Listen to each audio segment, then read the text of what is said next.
Hoje eu tive uma reunião, um cliente que eu faço mentoria trabalhista empresarial. E esse meu cliente, ele perguntou para mim se ele poderia entregar EPI, o equipamento de proteção individual, para os funcionários dele que são terceiro, porque ele tem um macacão de aplicação de veneno dentro da empresa e ele queria saber se ele poderia fazer a entrega desse macacão. O que acontece? Quando nós falamos em um funcionário terceiro, a empresa que contrata essa prestação de serviços terceirizados para aplicar o veneno dentro do ambiente de trabalho, ela pode, talvez, fornecer esse equipamento de proteção individual, porque o mais importante é proteger o funcionário, ou então ele não pode realizar o trabalho, mas ela, primeiro de tudo, precisa conversar com a empresa que é a real empregadora daquele funcionário, que é a empresa prestadora de serviços de aplicação de veneno.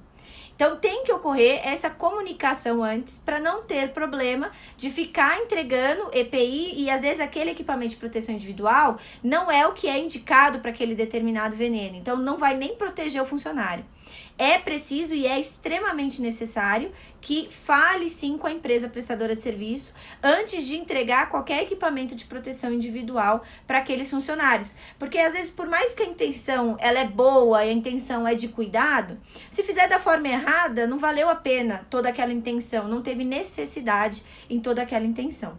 Então, quando tiver um equipamento de proteção individual e acredita que aquele equipamento de proteção individual é o que deve ser utilizado pelo aquele funcionário terceiro que está dentro da sua empresa, você precisa falar com a empresa prestadora de serviço para, primeiro, confirmar se aquele equipamento de proteção individual é o que ele utiliza e para confirmar se você pode fazer a entrega. E, claro, sempre da forma gratuita, não pode fazer de outra forma, tá?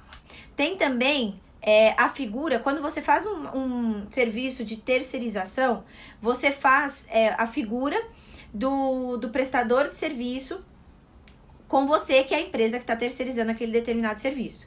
E aquele funcionário que está lá, que no caso do exemplo que eu dei no começo da live, ele não é seu funcionário.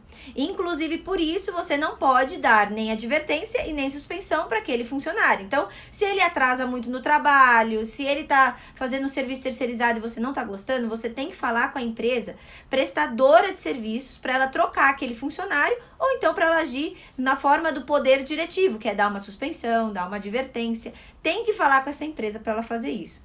E o que acontece? Acontece que aqueles funcionários, inclusive as empresas que elas estão há mais tempo nesse ramo de terceirização, elas têm uma figura de um funcionário que chama fiscal da terceirização, que ele vai dentro da empresa prestadora de serviços e pergunta tudo que está acontecendo lá dentro, se está gostando dos funcionários, se está avaliando os funcionários, se tem alguma advertência que precisa ser dada, se tem alguma suspensão que precisa ser dada, se tem algum ponto específico que precisa ser tratado. Então, tem essa figura do fiscal, as empresas que estão há mais tempo nesse ramo de terceirização, é muito interessante, porque elas ajudam a empresa que está com aquele funcionário terceirizado manter a comunicação ativa com aqueles funcionários terceirizados que estão dentro daquela empresa. E é super legal.